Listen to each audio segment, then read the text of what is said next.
But still, after a year in power, the rest of the West is left asking, what does US President Donald Trump actually want? We in the rest of the world had been warned the great age of American isolationism was upon us, that the US was tired of being taken advantage of, tired of, to quote his inaugural speech, defending other nations' borders while refusing to defend our own. Yet the truth, it turns out, was more complicated. After a year of tweets and turns, it's still not often clear what the Trump foreign policy actually amounts to, other than more of the same, with some white-knuckle, 280-character roller coasters on the way. Let's start with Iran. Trump said he wanted out of the nuclear deal, one of the worst deals he's ever seen. Yet twice he has continued to waive sanctions under the deal.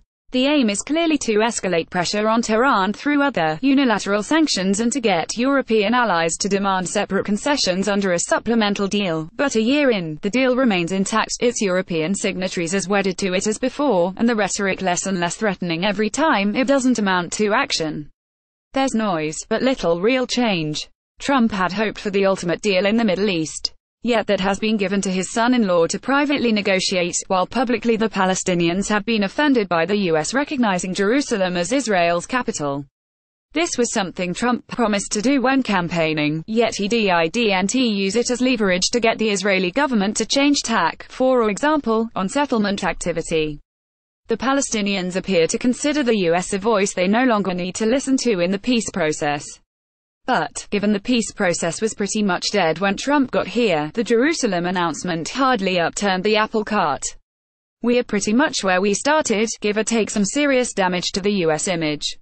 Asia has provided the most immediate challenge. Yet the current talks between the Koreas ahead of the Winter Olympics, which seem to essentially usurp the pressure of North Korea's pariah status as a rogue nuclear state in favor of immediate calm, are happening without the US at the table. Trump says his tough military rhetoric of fire and fury has forced them to the table. But it's also meant North Korea is engaged in talks with a US ally without giving anything up, a major victory.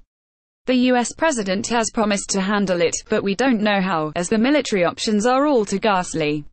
After the Olympics, we may end up with a belligerent North that thinks they get to decide when they talk, rather than make concessions for the opportunity.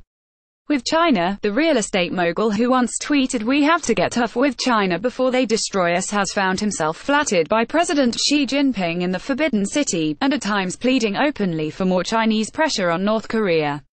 The relationship has been pragmatic and complex, yet not majorly different from the Obama years, bar the noise that it soon will be.